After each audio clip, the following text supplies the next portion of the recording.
Thank you, Mayor. So today, DHEC is announcing 687 new cases of coronavirus, the novel coronavirus, and 13 additional deaths statewide. This brings the number of cases cumulative to date to 16,441, and the number of deaths to 588 in the state. In Greenville specifically, we are reporting on 125 new cases today for the county. Yesterday's 145 reported cases for Greenville County was the highest number of new cases for a day, for a county in a day in South Carolina since this pandemic began. With today's new cases, the total number of cases in Greenville County comes to 2,492. And with today's 2 reported deaths from Greenville, there have been 67 deaths in Greenville County. To put these numbers in perspective, Greenville County currently has a higher case count and a higher rate of cases by population size than the entire state of Vermont, West Virginia, Wyoming, or Montana.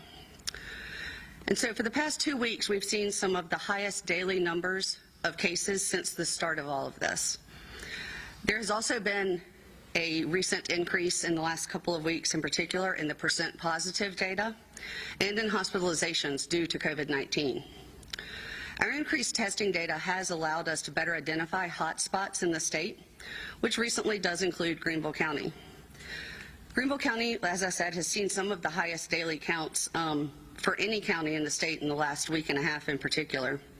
When we identify a hot spot like Greenville, we work even harder to analyze that confidential information that we gather by phone, our epidemiologists and contact tracers, to help determine factors that could be contributing to the increased spread. For here in Greenville, we have determined that for the last couple of weeks, roughly a third or just over a third of the cases have self-identified their ethnicity as Hispanic.